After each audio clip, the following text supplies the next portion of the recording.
I came to the hospital to give my son my kidney. Then my 14-year-old grandson burst in. "Grandma, don't sign Dad's selling your life." A barcode pulled up another woman's name. Jade. My son squeezed my shoulders. "You'll wake up a hero." I spotted a Cayman flight stub in his folder. 10 minutes to pre-op, and someone whispered, "Switch the wristbands. I'm 68, not naive." Over my dead body, I said just before security grabbed my chair, "You want the truth?" Watch how we turned a ballroom into a courtroom. I wake up the morning of the transplant with the hospital bracelet already digging into my paper dry wrist. My son, Ethan, insists on pushing my wheelchair through admissions as if it were proof of devotion. I have donated blood, not organs. The fluorescent lights blanch everything into a single sour color. I am a baker's widow, 68, named Ruth Delgado, and every foot of linoleum sounds like a clock. The corridor breathes antiseptic. A wall-mounted television murmurs about charity. I clutch the tote with my sweater, my rosary, and a tin of lemon drops like a passport. Ethan shines in this light. He wears a navy suit that fits like an alibi, hair parted with sermon neatness, shoes that speak wealth with every rubber quiet step. He leans over me, voice tender. "Mom, we're almost there. Today changes everything." He kisses my head, and the kiss lands like a signature I did not consent to. The volunteer at the desk admires his cufflinks and calls me dear, the way people label jars. I pull my cardigan closed, the fabric pills like fresh snow. I remember darning it by lamp, counting stitches to hush worrying thoughts. At admissions, when he hugs me, something clicks against the wheelchair arm and falls. A small key skitters under my shoe. I lift it with 2 fingers. The plastic tag is blue, stamped with the code B142. It is not our apartment. It is not any door I own. Ethan scoops it quickly, smile glued in place. From his leather folder peeks an insurance letter, the heading dry as chalk. Elective living donor transplant. Recipient J. Collins. My throat tightens. Tucked in the sleeve, a boarding pass stub winks. Grand Cayman, tonight at 6:20 p.m. Aisle seat. I say nothing. Everything trembles. At admissions, the machine purrs with well-trained smiles. Forms slide like toast through a stainless slot. The volunteer offers me a pen with a ribbon. "We love family donors," she says, eyes on Ethan's polished face. The anesthesiologist appears, a man perfumed with certainty, and taps his tablet. 10 minutes to pre-med. The words ring like a bell at punishment hour.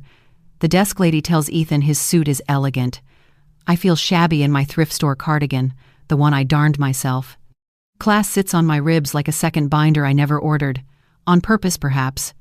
I practice breathing like a baker cooling loaves, slow and even, trying not to crack the crust. I have always believed that giving is a recipe learned in need. When my husband died, I kept our shop alive with stale courage and fresh cinnamon. Ethan grew tall and restless under that sugar air. He tells me the transplant will reset our story, erase old debt, make us a whole table again. He straightens my blanket and calls me his angel. The word rolls off him like a marble, bright, pretty, and hard enough to bruise if swallowed. I look away. The nurse clips a pen to the consent stack, cheerfully efficient, and draws a smiley face beside her name. She says anesthesia will join us shortly. The clock in the alcove blinks its red dots like a small, impatient heart. I trace the first page with a finger. My name looks obedient there, waiting. A cart rattles past. Somewhere a child laughs, the high bubble of someone who does not know the word consent. I think of Noah. I hope he is at school, safe, bent over algebra, far from sterile rooms and the arithmetic of sacrifice. I keep breathing. The sliding doors gasp open. Noah appears at full sprint, hair lifting, backpack bouncing, face pale with purpose. He skids to the desk, scans the room, and locks eyes with me. "Grandma, don't sign!" His voice cracks. He barrels toward us and drops to his knees beside the wheelchair, shoving a flash drive into my hand. Dad's lying. Ethan's smile goes blade thin. Security turns their heads. The anesthesiologist frowns. Noah clutches my fingers. "Grandma, please just look at this before you give him your kidney." The plea lands heavier than the bracelet, heavier than the morning. I do not faint. Ethan reaches for the drive. I close my fist on it like a snapped clam and look at the folder. The top corner reveals the letter again, black print that feels cruelly calm. I hear my voice before I decide to speak. Ethan, why does your folder say J. Collins? He exhales through his nose as if putting out a candle. It's a clerical template, Mom. Don't embarrass us today. The anesthesiologist murmurs about schedules. The volunteer offers us mints. Noah keeps shaking his head. I put the drive in my cardigan pocket and sit taller. I stop being polite.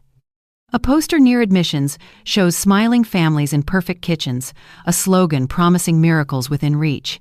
The reach seems priced by the suit. Wealth moves through this lobby like an invisible current that turns certain doors softer. I feel its push against my chair, gentle yet certain. Ethan's hand settles on the handles again, a claim dressed as care. Let's not make a scene, he whispers. My chest blooms with anger and disbelief, two flowers sharing a root. Noah stands between us like a small guardrail. I am surprised at how steady he looks, breath loud, eyes steady. For me.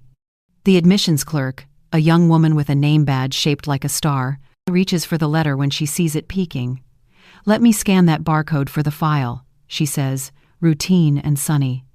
Ethan starts to object, then smiles instead. The scanner flicks a red line across the paper. Her screen blinks. She pauses, taps a key, glances up at Ethan, then at me. A small crease appears between her brows. I watch the flicker change to a pasted smile. All set, she chirps. You can proceed. My skin registers the temperature of alarm. I tuck deeper.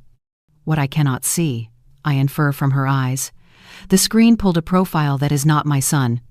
She knows because she looks at him again, then at the letter, then away, as if staring too long would be dangerous.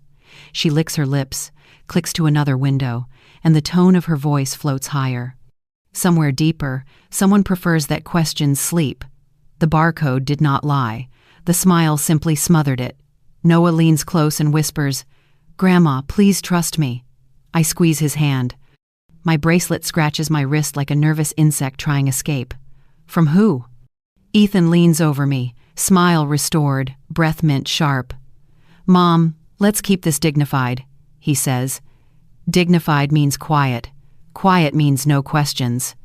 He pats my shoulder in a gesture calibrated for witnesses. The volunteer nods approvingly, her gaze sliding past Noah, as if boys carry less weight than clipboards. The anesthesiologist checks his watch. 10 minutes, he repeats. Noah looks at me like a lighthouse, steady and bright. I brought proof, he whispers. I feel the seed of decision settle in my chest. I am an old tree, but my roots still move toward water. I will not drown. The consent form waits like a stage with my name in lights. I study the lines that promise safety, the lines that assign risk to me with elegant language and a tiny checkbox. My pen lies across the page like a sleeping sparrow. I can hear my husband's laugh from some other hallway of memory, telling me to trust the dough, not the timer. Noah's hand is warm. Ethan's hands are steady. The clerk's smile is fixed. The lobby hums. I close my eyes and hold still at the edge of signing, listening for the truth. It will arrive soon. I refuse the pre-med. I want an hour, I tell the nurse, my mouth so dry it clicks. A young ally steps forward. Nurse Marisol, Vega, cool eyes, warm hands. Patient rights, she whispers. You can ask for an ethics consult. I nod like a hinge that still works. Ethan's jaw tightens. He orders a coffee he will not drink and stares at the clock as if time owes him interest. I place the flash drive in my pocket and breathe like bread that refuses to fall for me. Marisol finds us an empty family room with a soft lamp and a humming vent. Noah plugs the flash drive into a worn computer. The video opens on Ethan framed by a balcony, city lights smeared like butter. His voice is careless and quick. Jade, baby, it is all cued. The labs are under my MRN. Once Mom is in pre-op, they will switch the chart to you. Just initials, J. Collins. No one will blink. Wheels up at 6:20. The donor rider pays. She trusts me. Tonight. The laugh that follows does not belong to the boy I raised on cinnamon and Saturday cartoons. It is cool, delayed, and practiced. It opens a clean hole through my patience. Commitment surges up my spine like a stiffening rod. I am not signing until this is untangled, I say. Ethan leans against the door, casual as a wall that has learned to lean back. Mom, you know how dramatic you sound? To me, he pours syrup. To Noah, he pours concrete. Where did you get that, Noah? Silence thickens. Marisol prints the consent stack straight from the system, paper curls warm in her hands. On page 2, the recipient field is blank, a pale rectangle waiting for a name that should already exist. Merge failure, she mutters, tracing the gray border. She flips to the access log and whistles. There was a wristband reprint 10 minutes ago, and that is not routine. She looks at me, then Noah. We need an ethics chair, she says, voice steady as stainless. I swallow dryness and feel the bracelet rasp against skin. We do not wait long. Dr. Lyle Powell enters with a practiced frown and a tie so tidy it looks ironed onto his throat. I recognize his type from banquet leftovers I once packed into paper boxes. He smiles without showing teeth. This is unacceptable disruption. Mrs. Delgado, your son's renal function is deteriorating. Stalling risks him. He aims the line at my heart and the cameras that exist even when no one holds a phone. He asks Noah to step outside because children should not be in clinical disputes. Noah plants sneakers. I am the one who found Dad's forged quitclaim on Grandma's house. The word forged hits the air like dropped silverware. Powell's eyebrows rise just enough to register annoyance without smudging charm. Allegations do not belong in pre-op, he says. Your concern is noted. Marisol moves closer to my chair, a declaration of jurisdiction. Ethan folds his arms like a winner waiting for applause. I feel heat at my collar, but my voice comes out cool.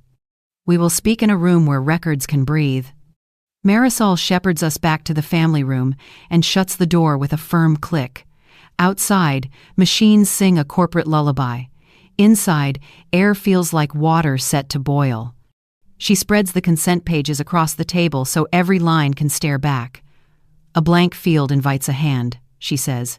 Noah hovers beside her, fierce and pale. Ethan takes the head chair as if chairs come with crowns.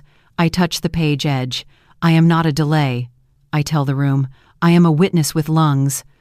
Noah opens his backpack and pulls a wrinkled manila envelope fat with photocopies. He dumps them onto the table.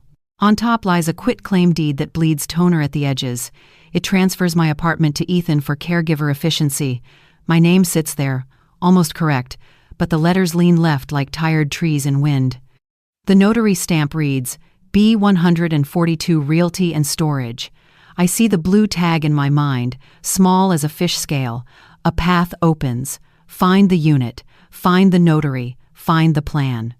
Powell taps the table with a capped pen. Patience staged as mercy. This is not the venue for property disputes, he says. Mrs. Delgado, your son needs love, not bureaucratic fear. Ethan clasps his hands, head bowed like a prop. Mom, I am sick. Please do not let paperwork take me from my kids. My ribs lift and fall like shutters in wind. I point to the deed.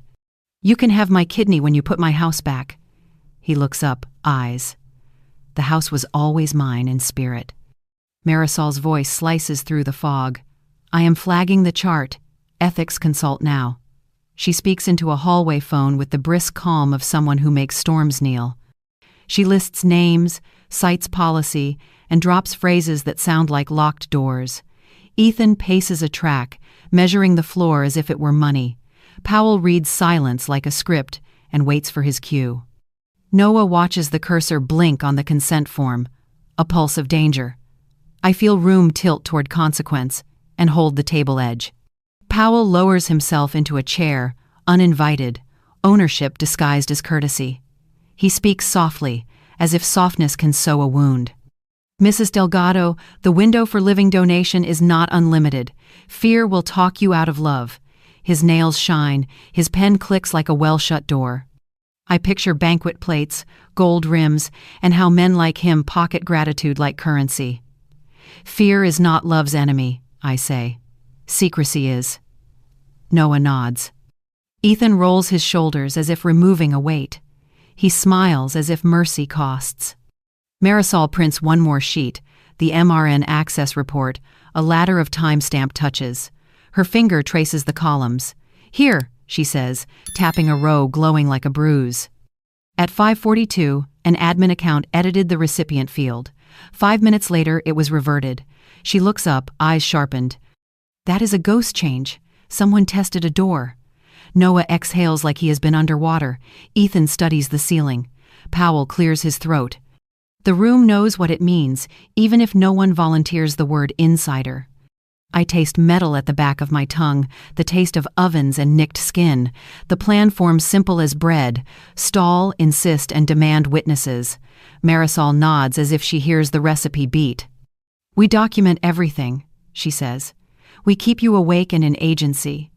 Outside the door, a cart rolls by with pitchers set for a luncheon. Gowns pass like birds. Money hums. I straighten my shoulders. "I will give," I say, but not to a lie. Noah slips his hand in mine. Anchor-made boy. Ethan returns with the coffee he ordered and never touched. The cup, a prop for patience. He crouches, faces meet, careful to block Noah from view. "Mom," he says softly, "you raised me to be brave. Be brave for me now." He places a hand on my knee. I move it away. "Brave is not blind," I answer. His eyes glitter with the wet of injury. "You are choosing paperwork over blood." "I am choosing truth over theater," I say. The room holds breath and waits for ethics knock outside. The knock lands like a gavel. Dr. Sethi's voice drifts through the door, measured and awake. Marisol opens, and the corridor's light pools across the table, catching every line we have laid out. Powell straightens his tie. Ethan smooths his sleeve. Noah squares his shoulders. I reach for the consent form, not to sign, but to keep it from wandering. "We are ready to speak plainly," I say. And slowly. Marisol nods once. "This meeting is recorded.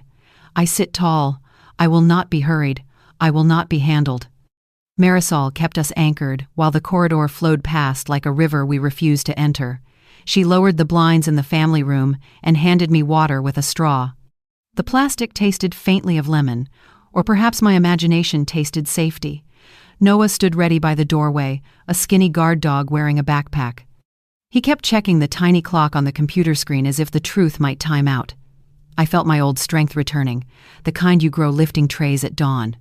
"We investigate first," I told them. "Then we talk about needles." They both nodded.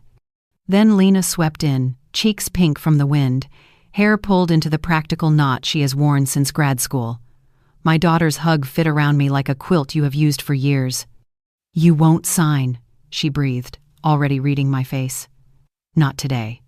She set her canvas bag down and took out a notebook, a black pen, and the small steel courage she carries to home visits. "Tell me where to start." Noah pointed at the screen. I pointed at the folder. Marisol pointed at the access log.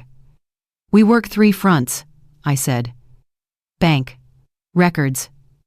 Metadata."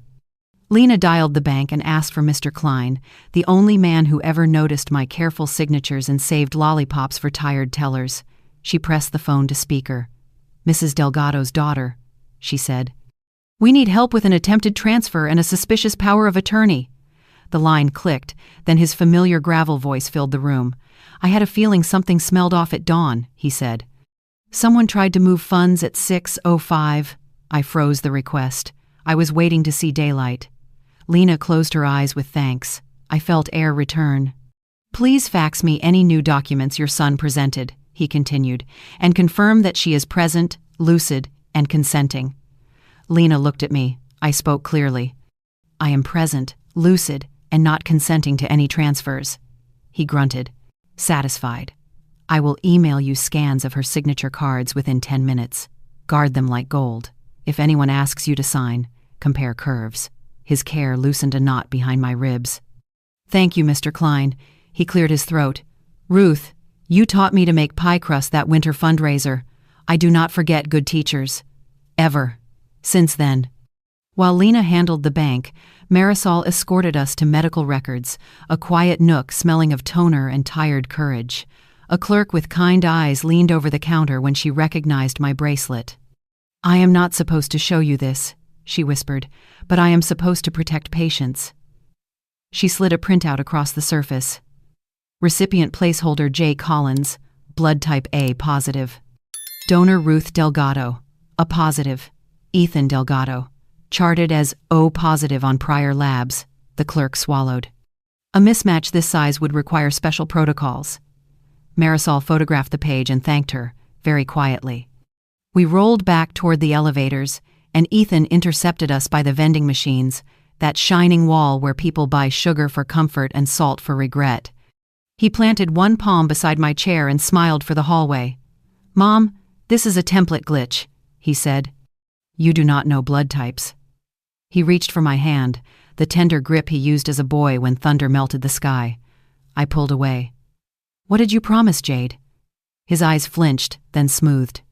"You always loved your causes more than your son." The words stung like cheap liquor. "Tonight."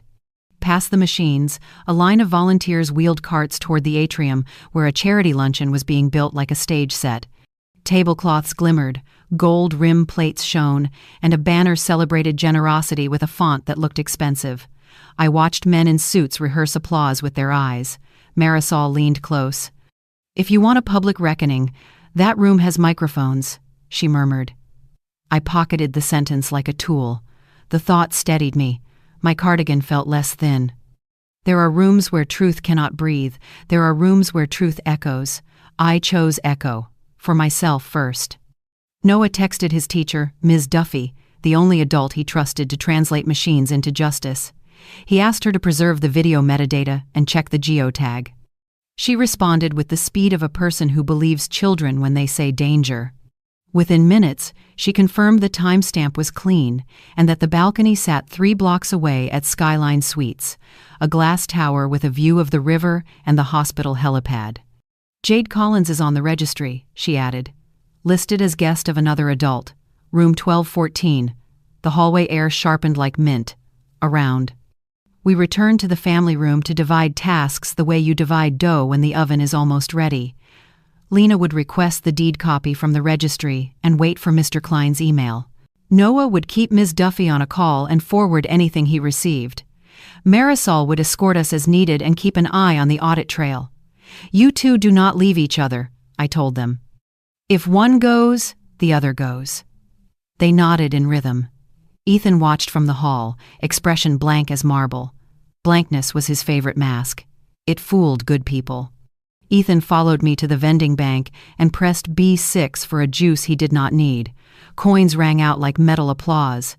He spoke low, polite for cameras that were not there. "You are turning this into a circus." I kept my eyes on the spiral coil unhooking the bottle.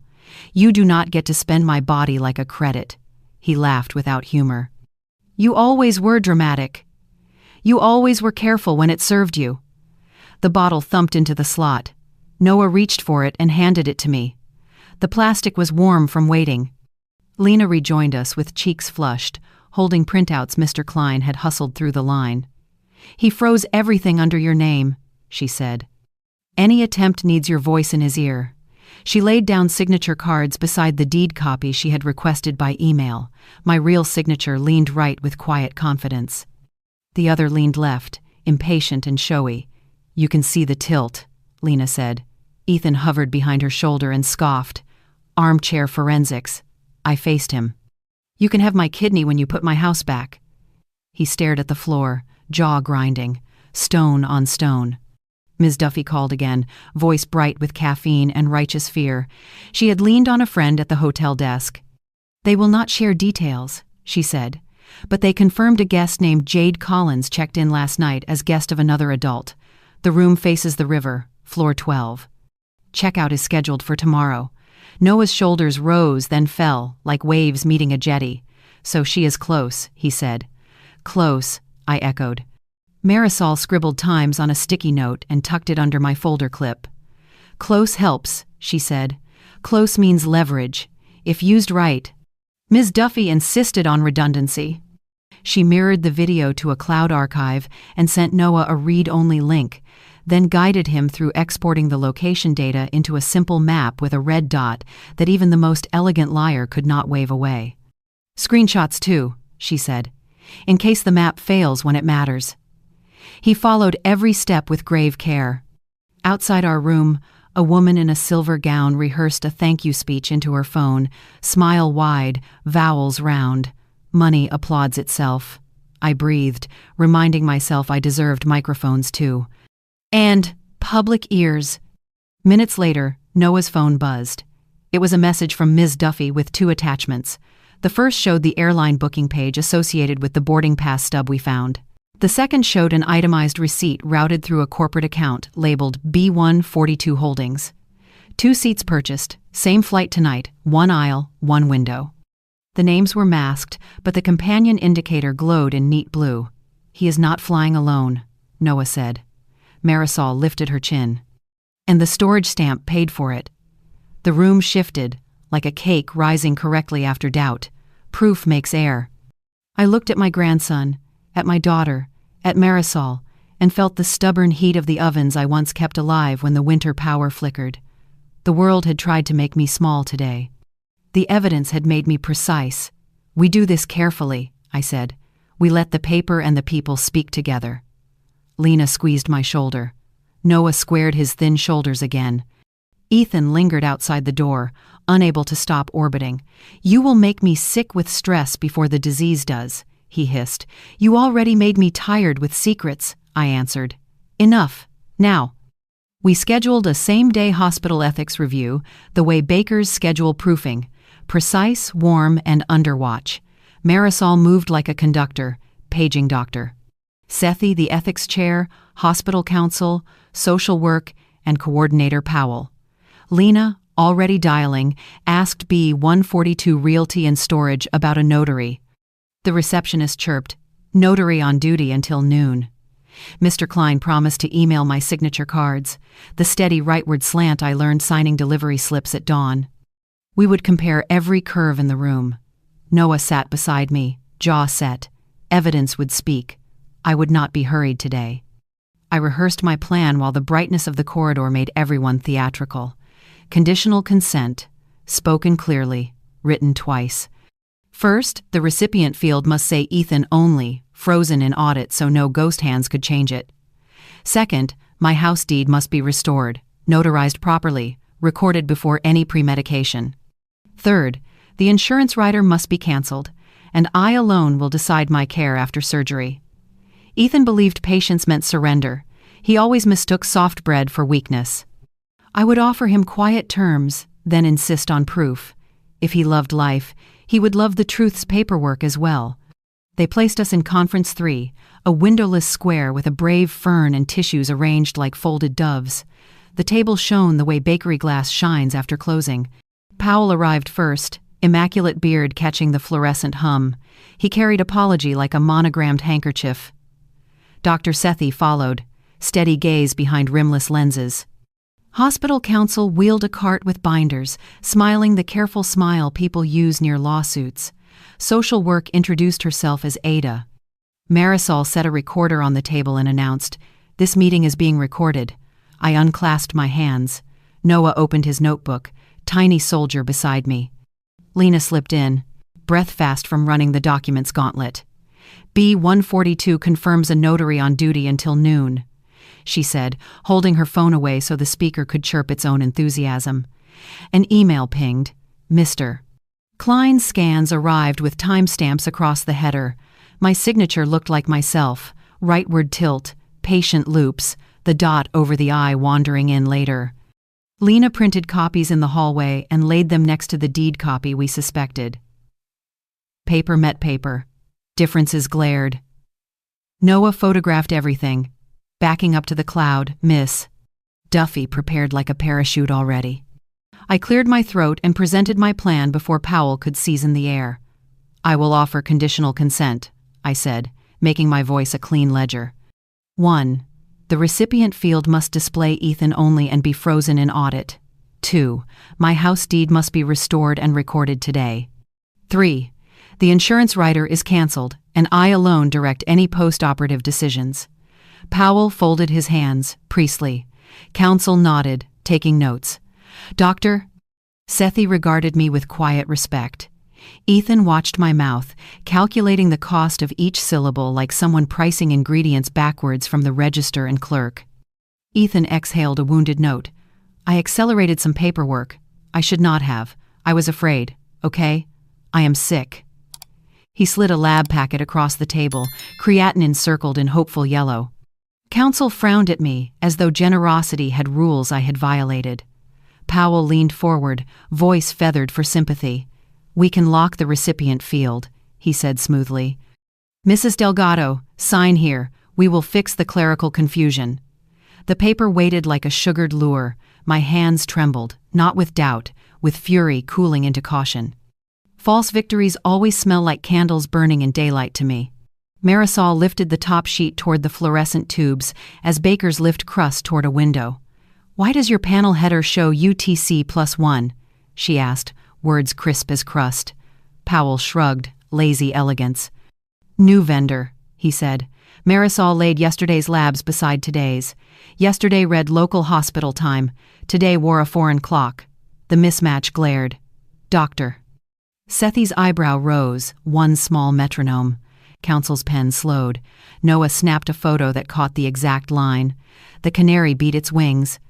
Someone had imported proof from elsewhere, then asked me to pay for the shipping with flesh and trust. Lena placed the forged deed next to my signature card, aligning margins like a seamstress. The tilt is left, she said, tracing the impatient slant. My mother writes rightward, late daughter on the eye. Powell smiled thinly. Armchair graphology. Lena did not blink. B-142 reports a notary sitting now. We can bring them here to verify stamps. Powell's eyes ticked to Counsel. Counsel cleared her throat. Let us maintain focus on medical consent. Marisol wrote times on the whiteboard. Notary noon. Labs anomaly. Wristband reprint. Traps require clocks. We finally had several set in careful, visible sequence. Ethan reached for the forged deed and produced a duplicate from his folder, then tore the copy into neat quarters, confetti for conscience. The room exhaled. He looked at me with damp eyes. Mom, I chose life, the life you gave me. Let me keep it. The line fit his mouth too perfectly. I answered quietly, steady as bread on a rack. Life is what you steal from people when you stop telling the truth. He winced, then tucked the original back under another tab. The gesture was quick, private, and instructive. Apology on top, possession beneath, I noted both carefully. Hospital counsel slid a signature sticker toward me, a colorful bandage for a wound not yet cleaned. We can lock the recipient field now, she said, pen poised. Sign there, and we will finalize corrections. Dr. Sethi's quiet glance encouraged patience rather than capitulation. I restated my conditions slowly, like reading ingredients aloud to a young baker. Recipient field Ethan only, frozen. Deed restored and recorded. Insurance rider canceled. Post-operative control mine. Counsel's smile thinned. You are attaching non-medical conditions to a medical consent. No, I said. I am attaching truth to a gift. The room tightened around. Dr. Sethi asked Powell to explain the wristband reprint recorded 10 minutes earlier. Powell's expression arranged itself into patient tolerance. Supplies, he said. Sometimes printers fail. Ada from social work gently asked about my support system and whether anyone exerted pressure. Pressure arrives dressed like help, I answered. The ballroom microphones tested themselves down the hall, a chorus of swallowed applause. Class moved through the vents with the air, perfuming everything. Noah whispered, Grandma, we can wait. I looked at the red recording light and pictured bread rising. Time does work if you let it. So does paper and witnesses. Lena checked the clock. The notary sits until noon, she said. We can bring them here to authenticate the stamp that appears on the deed. Powell clasped his hands. Let us not turn clinical time into a courthouse, Dr. Sethi replied gently. Ethics recognizes context. Counsel proposed postponing the notary to after surgery. No, I said. The order matters. We scheduled a runner to escort the notary when available. Marisol documented the decision. Outside, the luncheon music swelled into a rehearsal of gratitude. I wondered how many gifts were forced by silence. Today, mine would speak for itself with witnesses. Ethan leaned toward me, voice soft enough to pass for love in a louder room. "Mom, please," he said. "I need you. You raised a fighter. Do not turn into a skeptic now." For a blink I saw him at 6, knees skinned, bringing me a dandelion-like treasure. Grief is a shapeshifter. It tried to wear him again. My hands trembled so fiercely I could not sip water. I set the cup down and folded them together. "Love is not a blindfold," I said. "It is a lantern." He looked away, jaw working against a story, losing control slowly. Powell tried on a narrative as easily as trying on a coat. We face a family under stress, a patient with declining function and paperwork quirks, he said. Our duty is to proceed and correct later. Correction later sounded like moving a fence after the livestock wandered. Counsel slid the consent stack nearer again. "Just sign this, and we will lock the recipient field." The promise glowed like stage light. False winds wear lighting well. Marisol's fingers hovered over the keyboard. "Chart remains flagged," she said. I breathed, slow. "We will proceed only if the truth stands first for everyone." Dr. Sethi summarized in a voice that steadied the tableware. "Given the outstanding discrepancies, we pause surgical preparation pending verification, recipient field freeze, deed restoration, insurance rider cancellation, and authentication of laboratory provenance." Counsel bristled, then adjusted her smile to hospitality mode.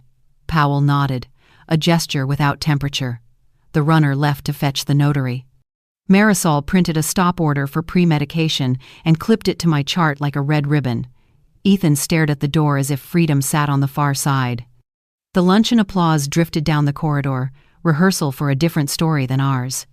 As we rolled out, the janitor with the veteran's limp and the careful eyes stepped from a side hallway, mop balanced like a flag. His name patch read Hobbs. He kept his voice low. "Saw a woman, mid-30s, named Jade on a wristband, escorted by Dr. Powell into pre-op registration. No armband scanner beeped." "I know that sound." Marisol met his gaze and nodded once, filing the detail like a shard of glass that could cut through cloth later. Everyday witness planted, beating like a hidden drum. I tightened my grip on the chair arms and waited nearby. We reconvene in the small consultation room, the air closed with recycled chill. Dr. Sethi sits at the head, the tape recorder's red eye lit. Counsel wedges in beside Powell. Marisol stands behind my chair like a lighthouse. Noah plugs the drive in with hands that only shake after they have done the brave thing. He scrubs to the end of the balcony clip and hits play. Ethan's voice spills out, lazy and gleaming. "Once Mom's under, Jade takes the bracelet and chart. If anything goes south, the donor death rider pays out. The apartment's already ours on paper. We'll be gone by nightfall." The sentence locks the room. Counsel's face drops its smile. "That rider exists?" Noah nods, produces a printed policy, and sets a finger on beneficiary Ethan Delgado. Counsel reaches for the flash drive. Before she touches it, Noah's phone chimes. "Miss." Duffy's mirror sync has already duplicated the files. Marisol announces for the recorder, "Backups exist." The red eye blinks once, as if satisfied. Ethan folds into a wounded son, eyes wet, voice trembling. "This is elder abuse," he tells the doorway. Security answers his performance with boots. 2 officers step in and angle their bodies between Noah and me.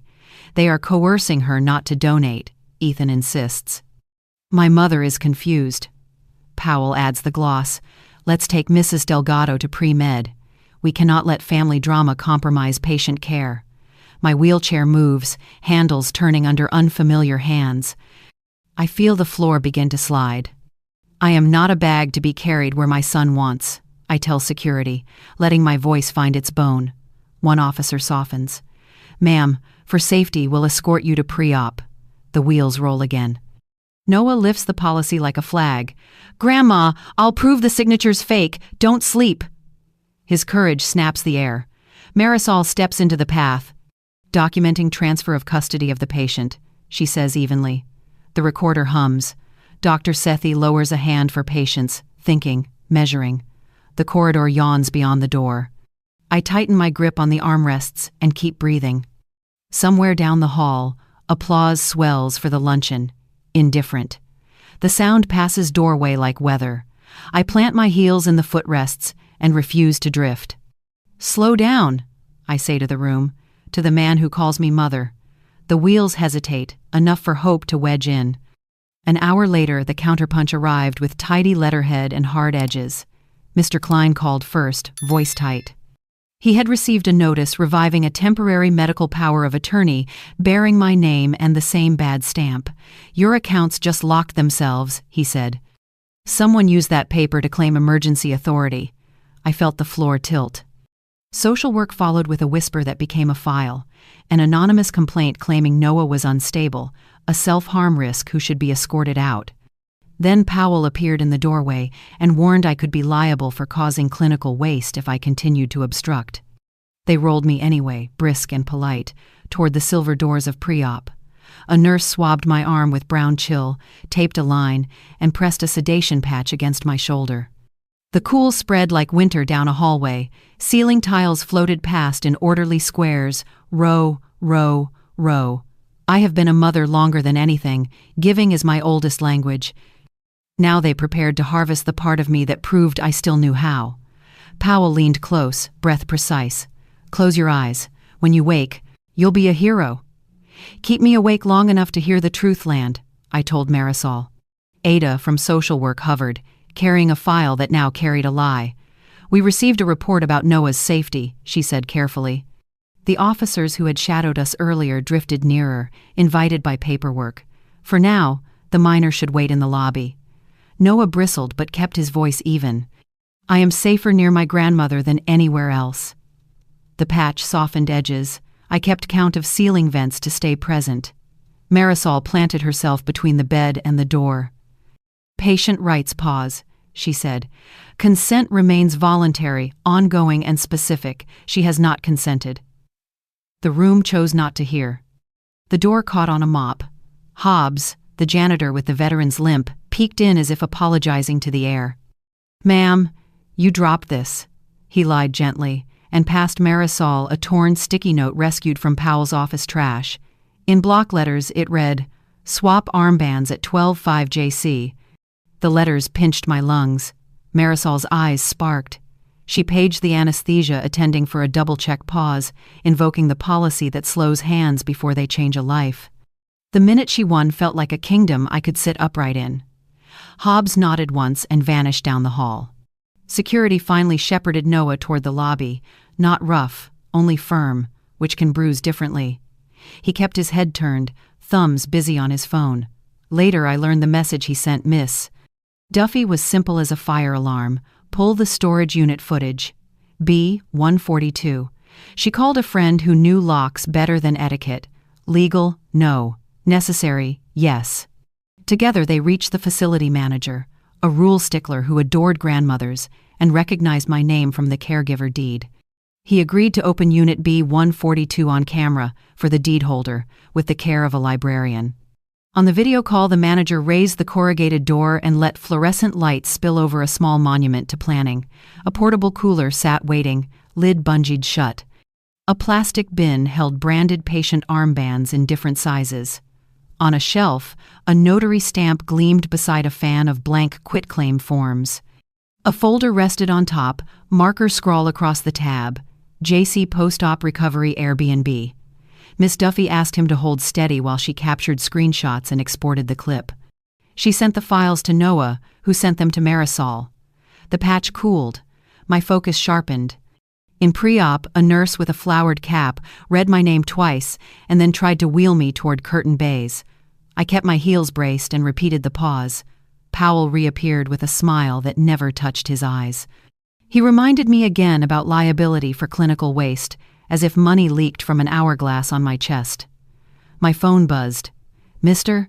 Klein's message confirmed everything was locked until I spoke into his ear personally. The sedation patch ticked like frost. Marisol raised the sticky note as if it were a badge. Anesthesia arrived and called a double check. Ada returned with a wellness specialist, a gentle woman whose job was to take Storm's temperatures. They asked where Noah was now and whether I felt safe. "I feel safest when he is near," I said. And when questions are allowed. Ada nodded, conflicted and professional. For now, we must keep him in the lobby. Lena documented the exchange on her phone with visible hands and calm narration, as if making a recipe video for accountability. The specialist left behind a pamphlet and an apology. Smears use care as camouflage. The patch cooled another notch. I kept breathing through its river. My phone lit with a new thread from Miss Duffy. She had edited the unit video into stills that even a committee could digest. In one frame, Powell and Ethan worked shoulder to shoulder, lifting the cooler into the trunk of a sedan. In another, Powell held a clipboard while Ethan practiced a signature on a sheet repeating my name. The slant tilted left, fast and showy. The final still displayed the time-stamped overlay. 10:11 p.m. last night. She wrote, "Screenshot originals available. Metadata attached." The missing gear clicked into place so loud I felt it move my breath. Lena hustled the screenshots to our bay and handed the attending the short stack like a subpoena made of pixels. He studied the frames without expression, then looked at Powell. "We do not switch armbands," he said flatly. "Universal protocol." He called his supervisor and requested a pause documented in the record, citing provenance concerns. The minutes stretched into several. Powell's smile thinned to wire. He suggested we continue pre-prep tasks to keep the schedule warm. The attending shook his head. "Warmth without clarity burns people." Marisol printed the pause order and clipped it to my chart where eyes must pass. To keep from floating, I asked for tea. In the cafeteria, a cashier rang up a paper cup and a packet of honey. My card denied itself with a little red bark. The humiliation felt designed. I paid with crumpled singles from my sweater and returned to the bay, holding dignity like a saucer. Mr. Klein texted that he would sit by his phone until I called to unlock anything I needed. I thought of decades of thrift and trusted signatures, of being told I was confused. The patch pulled at my edges. I repeated quietly, "I am not a bag." Ethan drifted back as if the air had suggestions for him. He perched on the visitor chair and spoke in a low tone meant for love scenes. "If this stops, the kids lose their father," he said. "Do you want that on your conscience?" I watched the monitors make their polite beeps and felt my pulse answer itself. "I want my choices to be clean," I said. "Clean choices keep children safer than quick ones." He spread his hands. "You used to trust me. I trust paper more than performances," I answered. Powell's silhouette darkened the curtain. Even his silence smiled. The pause lengthened into a pocket of air where decisions could orbit without landing. From the atrium, the luncheon applause rose and fell, a tide made of silverware. Marisol printed copies of everything. Miss Duffy had sent and tucked them into a clear sleeve, labeled with my name in big letters. "Paper loves light," she said. Ada returned to say the complaint about Noah would be reviewed by another team. Until then, he must remain in the lobby. Hospital counsel hovered, uneasy around the edges of her own posture. Dr. Sethi requested the full chart and the lab vendor contract. The clock above the bay clicked toward 12:05, the time printed on that torn note. I watched each minute bloom and fade, a metronome for courage. Marisol checked the doorway twice, guardian against hands. Lena squeezed my fingers once, promise and pressure together. I pictured the storage unit, the coolers, the left-leaning signatures, and felt heat return to my feet. "Not today," I whispered to myself. "Truth is coming, and I will not sleep." Sedation tugged at my edges, numbing and clarifying in the same strange breath. I watched the patch like a moon on my shoulder and thought of my husband kneading dough, the way his patience turned impatience into light bread. I saw Ethan at 6, solemn, sticking a dandelion behind my ear, and understood how pride, unattended, can rot into hunger. Tears threatened, but did not fall. I had a choice, to take revenge in a whisper or to choose justice in daylight.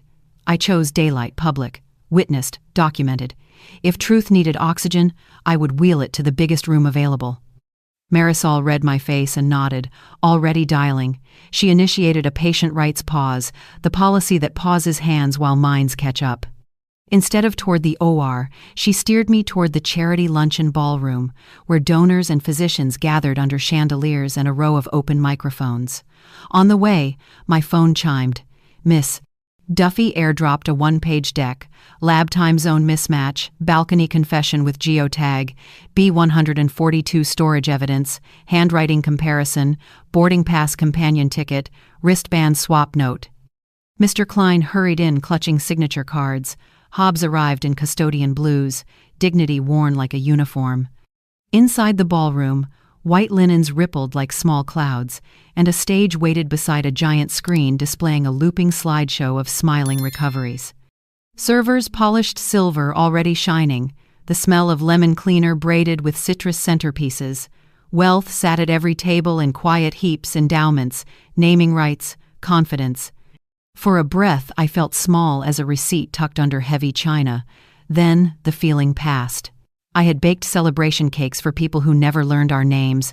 I could certainly tell my own story here. When the MC invites donors, Marisol whispered, we roll you forward. I nodded once. I closed my eyes for one long inhale, letting the patch cool me without stealing my will. In the quiet behind my eyelids, I returned to the bakery. The hum of mixers, the slow rhythm of proofing dough, the way patience stretches gluten into strength. My husband would hum boleros while scraping benches.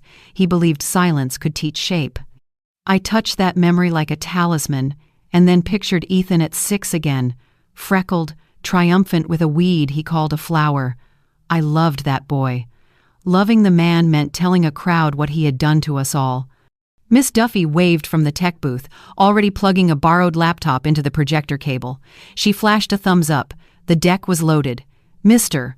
Klein arrived with a thin folder and a stubborn tie, breathless from taking stairs 2 at a time.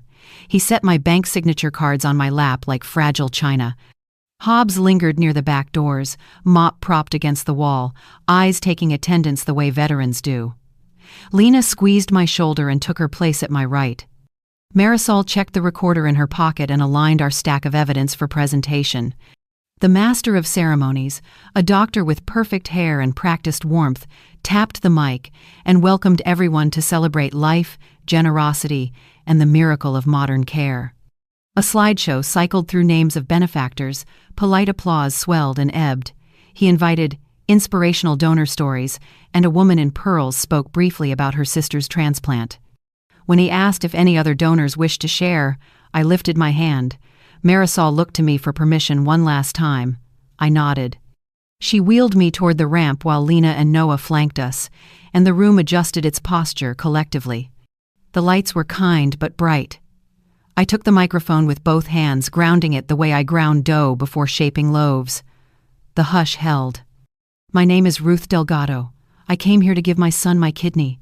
I will not give my son my house, my name, or my life. The words steadied me like a railing. A ripple passed through the tables, cloth stirring without wind. Somewhere, silver chimed against plates. I saw faces hesitate between sympathy and scandal. I kept breathing. Truth needs space as surely as yeast. I gave it space and waited there. Ethan broke from a table near the back, moving fast enough to spill someone's water. He mounted the steps, hands raised as if to calm a horse. Mom, stop. You're not well. His voice carried the practiced tremor of concern. Marisol pivoted and placed herself between us without theatrics. Security, please give the patient the floor. The MC blinked like a man catching rain. Hospital counsel rose 2 inches from her chair, then sat again when Dr. Sethi raised a small palm. The audience leaned forward, living room silent, curiosity lifting its chin. I kept both hands on truth firmly. I glanced at Miss Duffy. She advanced the first slide. A hospital lab report filled the screen. Next to it, yesterday's report, same patient, different header. Slide 3 mapped the balcony recording, timestamp, coordinates, hotel name. Slide 4 showed the storage unit shelf holding a notary stamp, blank deeds, armbands, and a folder labeled for recovery. Slide 5 compared my right-leaning signature to the forged left slant. Slide 6 displayed the companion ticket confirmation. Slide 7 showed the sticky note, swap armbands at 12.5 JC. The room breathed through each page, the way ovens sigh releasing steam gently. Then Miss Duffy zoomed the lab header until the letters grew large enough for the chandelier to read. UTC +1. Marisol circled it with the mouse. "Our hospital runs local time," she said into the mic. Dr. Sethi stepped to the podium, voice level. He explained, gently but unmistakably, that our laboratory vendor timestamps results in local time and does not export foreign headers. "This report's provenance is inconsistent with our systems." The phrase landed like quiet thunder. Murmurs rippled through the room like wind through dry grass. I felt the patch cool and my resolve warm in the same instant. A donor at table 4 lowered her champagne and squinted at Powell as if he'd moved a painting without asking. Hospital counsel rose again, voice syrupy, urging the audience to remember that families are complex and anomalies occur. Powell approached the edge of the stage with a smile that said, "Partnership." He suggested we allow clinicians to sort out technicalities privately. The crowd's attention, once ambient, had sharpened into civic appetite. People pulled their chairs closer. Someone began recording. Hobbs leaned his mop against the wall and stood straighter, as if answering a roll call that finally matched his name. I considered slipping away, letting lawyers and administrators digest our evidence like heavy cake. I could return to pre-op, sign nothing, and vanish into paperwork. The fork gleamed. Quiet survival or public naming. I chose the name. "Before this morning," I told the room, "my bank attempted to move funds without my voice, and a deed appeared with my name leaning left when my hand leans right." I lifted Mr. Klein's cards. "We bring documents because memory can be bullied." The MC, flustered, tried to move to luncheon awards. The audience ignored him. Truth had the microphone and speakers. Ethan tried again, voice breaking on cue. He spoke about fear, children, medical clocks that don't negotiate. For a blink, old tenderness tugged. I let it pass. "I will not sign anything until the recipient field names Ethan and is frozen where no one can swap it," I said. "I will not walk into anesthesia while my name is being spent elsewhere." Ethan's mouth thinned. He turned toward the audience. "She is confused," he insisted. Security kept him a respectful distance from the stage while Marisol remained beside me, a metronome set to patience rather than panic or guilt today. Dr. Sethi raised the mic and spoke with the stillness of someone who has watched storms without blinking. He affirmed my right to pause and the institution's duty to verify. He asked the audience for civility while processes engaged. Counsel tried one more time to move everything backstage, promising discretion. I answered plainly that discretion is what almost cost me a kidney and a home. A woman at table 2 murmured that she donates for ethics, not speed. Heads nodded. The program's printed agenda sat forgotten, face down like a polite lie that could not stand next to documents anymore. The room seemed to exhale with me, a crowd discovering that breath is permission. I felt the old strength return the bakery mornings, the steady wrists, the patient heat. Justice, not revenge, had legs today, and they were mine. I thanked the audience for listening to a grandmother who refused to be hurried. The MC surrendered the program to Dr. Sethi's guidance. Marisol squeezed my shoulder. Lena kissed my hairline. Hobbs lifted his chin like a salute. I closed by asking for light to remain on our paperwork. The patch chilled my skin. My will burned clean underneath for the duration. Chairs scraped the ballroom floor as allies took their places around me like a small jury. Dr. Sethi stood near the podium. Mr. Klein guarded his folders. Marisol checked the recorder light. Hobbs watched the doors with a soldier's patience. Miss Duffy occupied the tech booth. Lena anchored my wheelchair. We stacked evidence like plates until the table gleamed with paper. I felt the patch on my shoulder cooling my skin and sharpening whatever courage remained. The crowd stilled. The slideshow of smiling families dimmed. I lifted my chin and let the microphone find me rather than chase it today. Miss Duffy raised a hand from the booth and advanced a map. The red dot hovered above the river. She overlaid the balcony geotag with the hotel registry scraped from public logs. The screen displayed a simple entry. Jade Collins listed as guest of Ethan Delgado, room 1214. Dates matched the recording. A photo of the building appeared, windows like stacked ice. The file path pulsed on the edge of the frame. Metadata tags sat visible in the corner for anyone who cared to read. The room leaned forward, hungry for a story that numbers could carry for us. Mr. Klein laid my signature cards next to the quitclaim copy like mirrors positioned to argue. He pointed to the slow, rightward lean of my letters, the way I dot the I late, the patient curl of the G. Beside them, the forged line tilted left, fast and showy, a hand trying to outrun consequence. Murmurs rose. He spoke without flourish. "Bank records do not gossip," he said. "They remember." I watched Ethan study the tabletop as if grain could rescue him. The hall smelled of lemon and attention. The light made everything honest and impossible to ignore to anyone.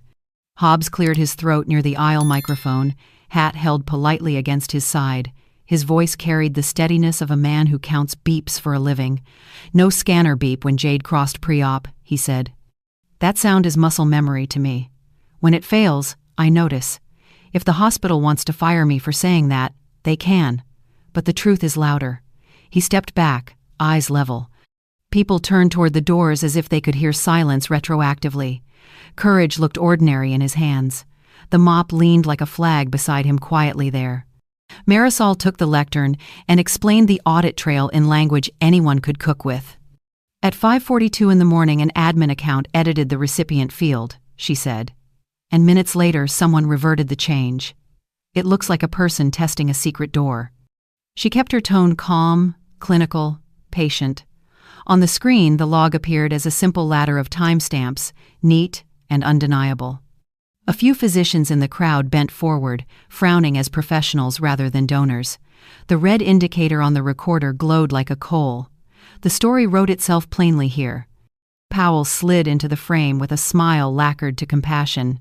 He lifted his palms and offered a shrug large enough for the chandelier.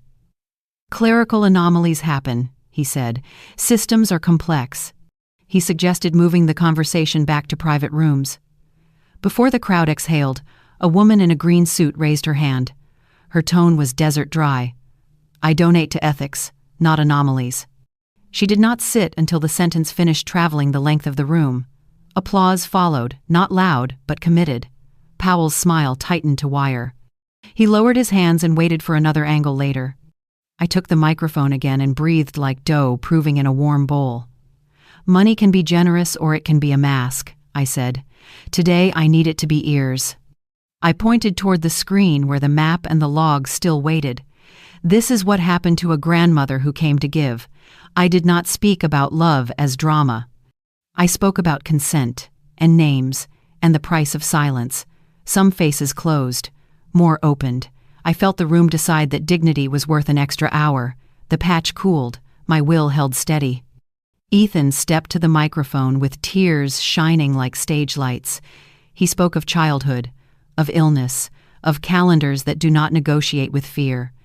"My mother is confused," he said. "She will die sooner than I will. She wants to die a hero." The words fit his mouth like lines rehearsed in a mirror. A few heads tilted, sympathetic by reflex. I kept my hands on my lap and my eyes on the evidence. Sympathy is never the same as consent. The room weighed harm in two forms and felt the scale tip toward caution and paper and witnesses. Noah rose from our table, face pale but voice aimed true. "Dad's watch is always on his left," he said. "But the signature signed Ruth Delgado tilts left. That is a left-handed signer. Grandma is right-handed. Dad, show them your hand swirl." He held up a homework slip Ethan had signed last week in a hurry. The slant leaned left like a weather vane catching one particular wind. The room murmured. Ethan smiled without his eyes, a shape that never reached forgiveness. The MC swallowed. Miss Duffy whispered that visual memory helps juries before math does most days. Miss Duffy pushed new stills to the screen, pulled from the storage video. In one, Powell held open the unit while Ethan wrote on a clipboard. The angle was plain. The pen lived in his left hand, letters slanting left on practice pages that repeated my name like an incantation. Another frame showed the cooler lifted into a trunk. Another showed the notary stamp glinting like a small weapon. She labeled each image with time and location. No embellishment, only sequence. The handwriting tell landed like a gavel, not dramatic, simply final. The audience shifted as if unmasked at last. She advanced one more slide, a timeline that braided system logs with the outside world. At 5:42, the recipient field edited. At 5:44, the airline companion ticket checked itself in automatically on a phone. The blue confirmation dot winked like a pilot light. 2 minutes, one intent. She overlaid the ladder of edits beside the boarding scan. The synchronicity felt colder than any lie. A few clinicians in the crowd nodded grimly. Evidence does not shout, it points. The room seemed to feel the pointing. My hands steadied around the microphone like bread at shape time. A man at table 1 rose without waiting to be invited. He introduced himself as retired judge and set his napkin down like a writ. His voice did not need the microphone. Call the AG. Freeze the unit. Subpoena the logs. 3 sentences rang like hammers. I looked at Ethan. For a moment I saw the child receding behind the man he had become. Then I remembered my duty to truth. I lifted my own line to the room. I came here to be cut open to save a life. I will not be cut out of my own today. Hospital counsel pushed back her chair and hurried to the event desk. She conferred with a coordinator, voice too low to register meaning, but loud enough to register urgency. Then she returned, face tight. Guest list shows a volunteer observer in pre-op named Jade Collins, she announced. The room went bright around the edges. Security pivoted toward the elevators, radios already at their shoulders. Powell spoke quickly about misunderstandings and visitor credentials. The retired judge raised a brow that weighed more than a gavel. Nobody moved for the exits. The story had entered the building with its shoes on. Powell tried a new code of words. He asked for trust in processes and promised that review would be thorough if allowed to occur without spectacle. Marisol countered with policy as plain as bread. Patient retains agency, she said. Consent is ongoing and specific. She explained again the sequence of edits and reprints, drawing a line anyone could follow with a finger. Doctor. Sethi addressed the room and outlined next steps that did not involve whispers. Counsel swallowed and nodded. The MC set down his cards. Miss Duffy cued copies to the cloud. The microphones made our memory permanent here. I asked for 1 more minute and the room gave it. I spoke not about punishment but about guardrails. Families break when power borrows their names without permission. Documents fix that. Witnesses fix that. I thanked Hobbs by name. I thanked Mr. Klein for freezing old accounts until my voice could thaw them. I thanked Miss Duffy for letting numbers grow spines. I asked the donors to leave this ballroom, insisting that consent never be rushed to flatter a schedule. I promised to donate on clean paper. The applause rose, careful, brave. The patch cooled. My resolve did not ever. Security moved down the corridor toward pre-op, their footsteps sounding like metronomes for accountability. Dr. Sethi coordinated calls. Counsel began drafting a hold on my case. Powell faded from the stage lights into the side aisle like a man looking for a shadow big enough to borrow. Ethan remained near the microphone, stranded between strategies. Lena stood with me, hand on my shoulder, anchor and witness. We gathered copies, scanned badges, preserved timestamps. Evidence stacked higher than dessert plates. I felt very old and perfectly awake. The day had turned, the law waited. We wheeled toward it together now. Weeks later, the courtroom held me the way a refrigerator holds light, cold and efficient. The judge's bench gleamed under hard bulbs. State v. Ethan Delgado and Lyle Powell glowed on the docket, a line as narrow as a blade. Charges stacked like buns on a tray: forgery, attempted healthcare fraud, conspiracy, elder financial abuse. The room smelled of lemon cleaner and consequence. I sat behind counsel with Lena, Noah, and Mr. Klein. Marisol sat near the aisle, composed in her navy scrubs as if policy itself had dressed for work. Powell whispered with his lawyers. Ethan looked smaller than the suit. I kept my palms together and reminded my pulse that breath belongs to me. Opening statements tasted like chalk. The prosecutor framed motive with photographs, timelines, and a calm pen tapping the lectern. She spoke of an old woman nearly anesthetized for the wrong recipient, of edits inside a chart, of a storage unit with tools that had no place near mercy. Defense answered with a hymn to confusion. Complex systems, clerical noise, a son desperate for life. I watched the jurors write in small block letters. They did not look angry. They looked hungry for something that did not move when pushed. Evidence, witnesses, sound over music. Hobbs went first. He wore his best shirt and the same steady eyes. He swore in, cleared his throat, and faced the 12. "No scanner beep. I hear that beep 30 times a night," he said. When it does not sing, I look. That morning it did not sing when a woman named Jade crossed pre-op with Dr. Powell. The prosecutor asked whether he had reason to invent the detail. "No, ma'am," he said. "The sound is my clock." He stepped down holding his hat, and I loved the honesty that comes from mopping other people's mistakes for years. Marisol took the stand with her badge turned outward like a vow. She walked the jury through the audit log, each step a rung. At 5:42, an admin account edited the recipient field. Minutes later, the change was reversed. She explained the lab time zone mismatch, pointing to the headers. "Our hospital stamps results in local time. This report displayed a foreign clock." She testified that she paused anesthesia on patient rights grounds, and the word paused sounded to me like protected. The defense tried to rattle her. She did not rattle. She looked at me once and nodded. Mr. Klein wore his tellers calm like armor. He compared my signature cards to the deed copy, describing the steady right lean of my hand and the late dot I leave over the I. He described the block transfer attempt at 6:05 in the morning and the way his gut told him to freeze everything until he heard my voice. The prosecutor asked why he cared.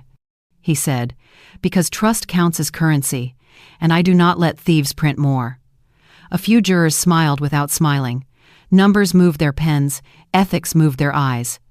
Miss Duffy approached with teacher calm and a backpack of cords. She authenticated the balcony recording, the geotag overlay, and the storage unit footage. She showed the court how the companion ticket auto-checked in at 5:44, 2 minutes after the chart edit, and how the timestamps lined up like teeth. She explained metadata in sentences that trusted listeners to be smart. The defense tried to suggest she had edited the files. She smiled and pointed to the hash values and the cloud mirror created before anyone in the hospital tried to take the drive. Noah took the stand in a borrowed blazer that hung like a promise 2 sizes too big. He swallowed, looked at me, and then at the jury. He told them why he searched, because his grandmother looked tired, because his father's new stories did not match old truths, because love is not the same as obedience. He showed the homework slip Ethan had signed last week and traced the left slant with one tentative finger. He did not cry. He made space for the jury to cry if they needed to. The courtroom quiet felt like respect, not pity. Ethan testified last. Cuffed at the wrists, cornered by the story he helped stitch, he spoke of good intentions. He said he only wanted a future. He said he thought paperwork would catch up. Powell blamed clerks and policies, smearing responsibility like butter until it disappeared. Then Jade, in a plea deal, took the stand and admitted the plan to swap wristbands and charts. When the judge delivered his findings, his voice lost its polish. "You engineered a grandmother's bodily sacrifice for profit. The court will remember that phrase." The words hung in the air like a locked door. The verdict and the orders unfolded like a list we had already written in our hearts. The quitclaim was voided. The insurance rider was canceled. The hospital issued a public apology and a plan to audit access controls. Powell was barred from practice. Ethics training schedules tripled overnight. I withdrew as a matched donor for Ethan and registered as a non-directed donor for a stranger in need, on my terms, with clean paper and public witnesses. I kept my apartment, my oven, and my quiet mornings. The law had not given me back youth. It had given me air. After court, my life returned in small pieces that fit back into drawers. Noah and his sister spent weekends at my place. We shopped for flour and oranges, and the oven light turned dough to gold the way it always had. We kept new habits, too. We photographed paperwork. We read receipts out loud. We practiced saying no without apologizing. Sometimes Noah would stop mid-laugh and study my face, as if checking for cracks. I would tip his chin and tell him the truth had hands, and his were some of them. He believed me, and so did I. One late afternoon on my neighborhood porch, sunlight warmed my knees and turned the railing to honey. Noah came out holding a small envelope and a key on a new tag that read, "Ruth, home." He placed it in my palm with ceremony. "We changed the locks," he said. I felt the old fear rise and then fade like a tide that had learned boundaries. I smiled. "This key opens only what I choose." I slipped it on my ring next to the tag that used to say B142, a tag I had already thrown away. The mail arrived with its ordinary shuffling music. Among coupons and a utility bill sat a letter with no return address and careful penmanship. Inside was a drawing from a child, a heart shaded with 2 colors, and a note in a parent's hand thanking an unnamed donor whose courage saved a life. No names, just gratitude like warm bread. I pressed the paper to my chest and then set it under the magnet shaped like a gavel. A life saved, not stolen. The clock in my kitchen ticked softly. My body remained mine to give, and I was ready. Sentencing did not taste like victory. It tasted like plain water after a long run. The judge read terms that sounded both narrow and heavy. Restitution, supervised release for Powell after his sentence, a bar on holding medical authority, a prohibition on handling records. Ethan received time the calendar would keep without me. I was allowed to speak. I stood with help from Lena and looked at the men who had built a plan on my trust. "I wish you health," I said, "but not at the price you chose. You tried to make me a story without a voice. I have one." The judge nodded. The court officer opened the door to a hallway that smelled less like lemon and more like air. I completed screening again and joined the non-directed registry. When a match appears, I will choose daylight and witnesses, and give. Thank you for watching until the end. If this story touched your heart even a little, that's our greatest joy. If you'd like, please share your thoughts in the comments. We'll keep bringing you stories that stay with you, so please consider subscribing to the channel. See you in the next video.